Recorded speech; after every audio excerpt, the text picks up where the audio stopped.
Alright, so here is a basic breakdown of Chapter 8. Every day we'll have different objectives, and I'll have the more specific objectives from lesson to lesson on the board when we learn about them or in the video.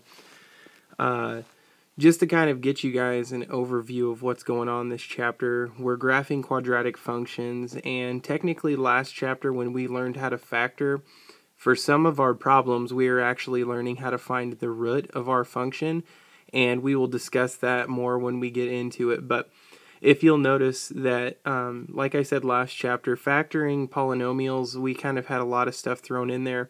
With graphing quadratic functions, they're taking us from the very basic and they're working our way up. So if we look at 8.1, we are given graphing the function a, f of x equals a times x squared. Anytime you see an x to the second power, that means it's going to be a parabola shaped function. So that's what we're going to end up with, these quadratics. And then in the second lesson, we're adding on our coefficient c.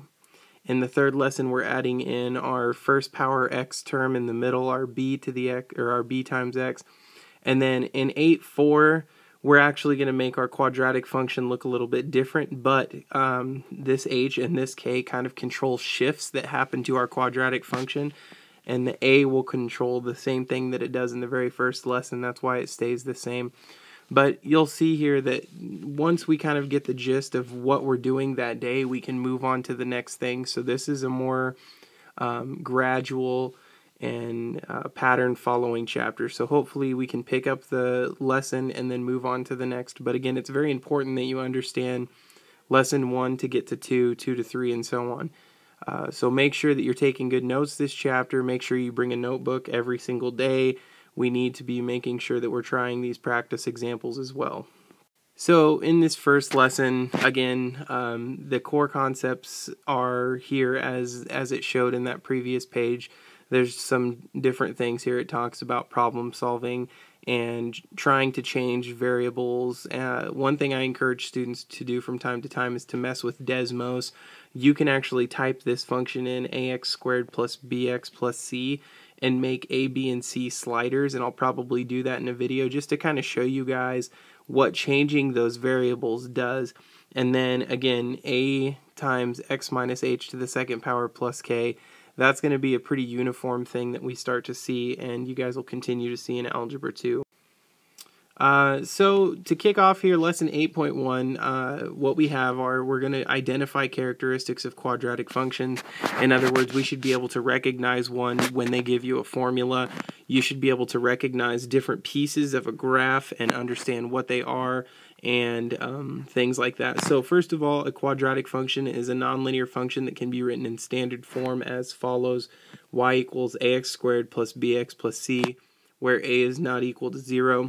Again, they're saying a can't equal 0 because if a is equal to 0, that means that this term goes away. That's no longer a quadratic function. That would turn it into a linear function. The U-shaped graph of a quadratic function is called a parabola. Again, every single quadratic function will be some kind of U-shaped graph, like I said earlier. And then it says where b and c are equal to 0 is our parent graph down here. So if you'll look, b and c are equal to 0, that just means a is equal to 1. The function f of x is equal to x squared, a is equal to 1, and then you'll see the graph here. Now, again, I'll have a table here when I go to do the parent graph here in just a minute, but the table and the parent graph are very, very important for us to understand. So make sure when we get to this next page that you guys copy down that parent table and parent graph. The lowest point in a parabola that opens up, or the highest point in a parabola that opens down, is called the vertex. So this parabola right here is opening up. It's a U-shaped parabola. The lowest point is called the vertex. If the parabola opens down like this, the highest point would be called the vertex. Basically, it's the only one that doesn't have a pair across the line, so that's the vertex. The vertex of the parent graph is 0, 0. The vertical line that divides the parabola into two symmetric parts is the axis of symmetry. And you'll see here that the axis of symmetry is shaded in your textbook. It's a dotted line. So the axis of symmetry for the parent graph is x equals 0. Again, keep in mind that x equals something is a vertical line. So if my axis of symmetry changes to like x equals 4, it would be a vertical line through 4. It's always going to be a vertical line that cuts this in half, whether the parabola opens up or down. So again, make sure that you're keeping these things in mind. Axis of symmetry, vertex are very crucial things that you should know and be able to recognize. In the first example, identifying characteristics of the quadratic function, again, all you need to know and understand for my purposes and what I'm going to test you over is the axis of symmetry, the vertex, and domain and range. So if I look at my axis of symmetry here, it appears that it's going up and down and it's cut in half through x equals -1. So x equals -1 is my axis of symmetry. So I'll put that axis of symmetry as x is equal to -1. Okay, that's A of S. The other thing that we want to always find, is the vertex. Again, the vertex is labeled as follows right there. It says that the vertex is V is equal to -1, -2. So that's the other thing that's given. The domain is always going to be all real numbers for these. There's not really ever going to be a stipulation on what you're allowed to plug in. So we're going to put all reals for the domain. The other thing that we really care about is the range. Again, the range, we are looking at the graph up and down. So if I look at this graph up and down, really wherever I look at it up and down, I'm going to be able to see that the graph starts working at -2 and works forever and ever up. So the range is going to be equal to y is greater than or equal to -2. That's the range. Now, these other two bullet points down here, you guys, I'm not going to test you like this. I'm not going to say when x is less than -1, y increases as x decreases, and when x is greater than -1, y increases as x increases. You guys can see that. When x is bigger than -1, the y values are going up as the x values go up. When x is less than -1, so in other words, when the values are going the other way, it's saying y gets bigger as x gets smaller. You guys should be able to tell that by looking at the graph. So when I'm going this way, my y values are going up. When I'm going this way, my y values are going up. So really, the only thing that changed was the x decreasing. The y's are always going up unless you have a negative leading coefficient. Alright, so now what I'd like you to do is, first of all, I want you to identify the domain, the range, the axis of symmetry, and the vertex. So I'll write these out so you guys can do this, but make sure that you guys are doing this in your notes. So domain is equal to, range is equal to, axis of symmetry is equal to, and vertex is equal to. So you should be able to fill this out for both of these graphs. Go ahead and pause the video and put down what you think the answer is. Again, if you don't ever try it on your own, it's very unlikely that you will start to get it right on your own also. Okay, so domain, if we look at our x values, again, all reals, we're allowed to plug in anything that we want for my domain. The range, if we look at where it starts working, it appears that the range starts working at -3 and works this way forever and ever. So I'm going to say range is y is greater than or equal to -3. The axis of symmetry is the vertical line that cuts my parabola in half. The parabola is cut in half at x is equal to 2. It's a vertical line through 2. And then the last thing is the vertex. I look for where the parabola stops at a point, and that looks like it's going to be 2, -3. So 2, -3 is my vertex. For this one, my domain is going to be all reals again. My range changes this time because notice that the range starts working up here and works down forever and ever. So instead of greater than this time, it's going to say y is less than or equal to, and it looks like 7 is my answer. My axis of symmetry, where the parabola is cut in half, is at x equals -3. My vertex, where it comes to a point, is at -3, 7. So you can kind of get the vertex by looking at your range and your axis of symmetry. Again, If you didn't understand this, go back to the first part of the video, watch what I talked about, look at those definitions, and then watch this again and make sure that you understand it before you move on.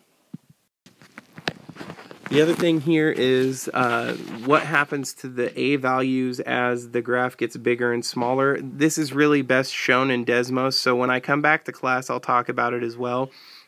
This is very similar to vertical stretch and shrinks.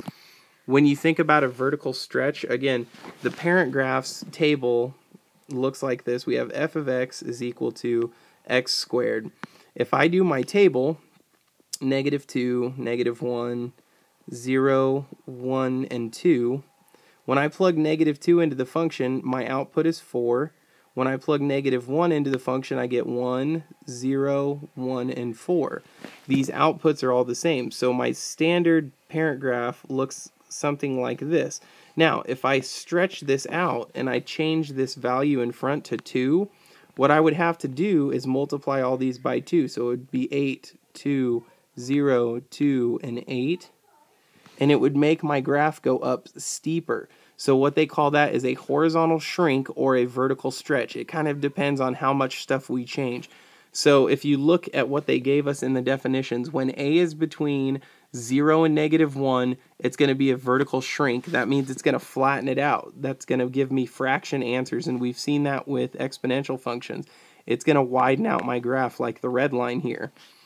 But when A is bigger than 1, like 2, we had a value of 2 right here, it makes my graph steeper. So again, you can look this over, you can copy this down, but really just understand that when A is bigger, it's going to make my graph skinnier, and it's going to make these values change and go up faster. When A is a fraction between 0 and 1, just like exponential functions, it widens out the graph and it makes it go up slower. And then again, when negatives happen, all it does is it changes it and makes it go down. So if it's between -1 and 0, it's going to be wide. If it's past -1, like -2 and on, it's going to be skinny but opening down. So if I look at this, I have my parent graph that I want to start with, and I'll do that real quick. F of x equals x squared. And I want to start with that one. So I have -2, -1, 0, 1, and 2. And my parent graph's outputs are going to be 4, 1, 0, 1, and 4. That's the parent graph. Again, keep in mind. Now, my other graph I'm going to do here in blue. I just did that same thing. So f of x equals 2x equals 2x squared. Again, my outputs change, so I'm going to erase that so that fits. But my outputs change, and all I need to do is multiply these by 2. So I have 8, 2, 0, 2, and 8. My parent graph, I'll put up here on the graph in black. So my parent graph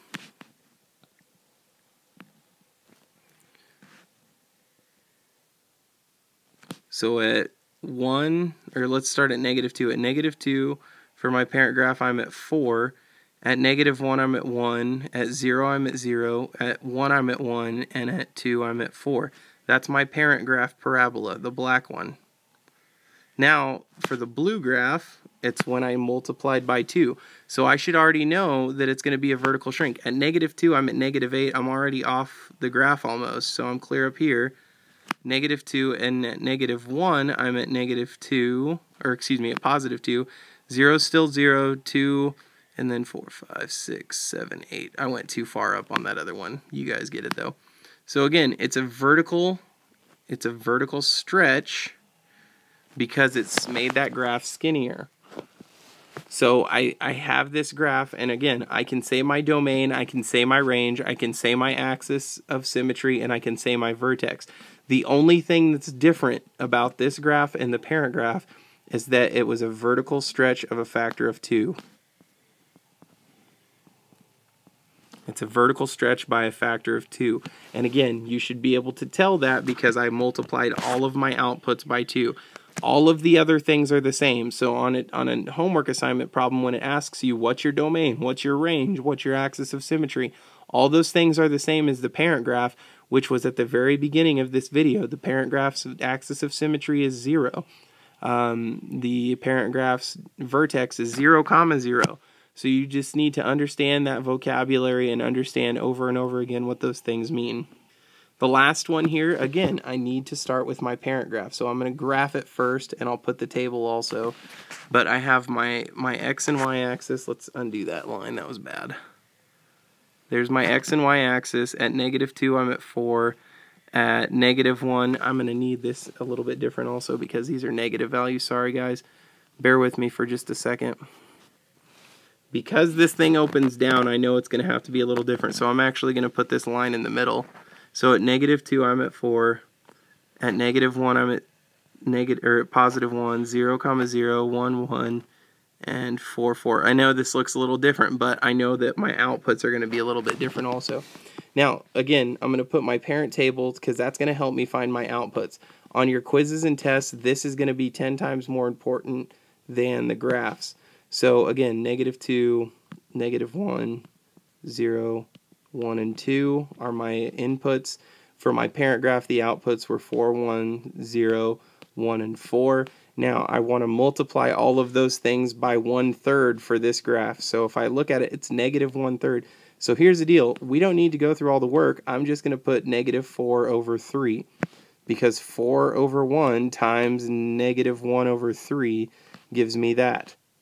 Now I have 1 times -1/3, and that's just -1/3, 0, -1/3, and -4/3. Here's the deal. A couple things change here. So at -2, I'm at -4/3. That's just past -1, and then I'm at -1/3. I'm at 0, -1/3, and -4/3. It's widened out for 1. But also, look at my domain. My domain stayed the same. My range is now y is less than or equal to 0. My axis of symmetry is the same. It's still, my axis of symmetry is still x equals 0. My vertex is still 0, 0. But my range changed, and I have a vertical shrink by a factor of 3. Or -3, I guess you could call it. Either way, it opens down. So that's what happens when you multiply that front number by negative. Again, you guys, I can't stress enough how important these tables are for your homework questions. None of these things are going to ask you on your homework. They're just going to ask you these comparison things. On a quiz, though, you're going to need to know how to do this. So spend some time on your paper, in your notes, writing these things out. I wouldn't suggest putting all of your homework problems in your notes. Put a couple examples in your notes, and then on a scratch piece of paper, be working these tables out and making sure that you can get these outputs. You don't need to give me a bunch of decimals. Good luck on your homework. Ask questions if you have them in class.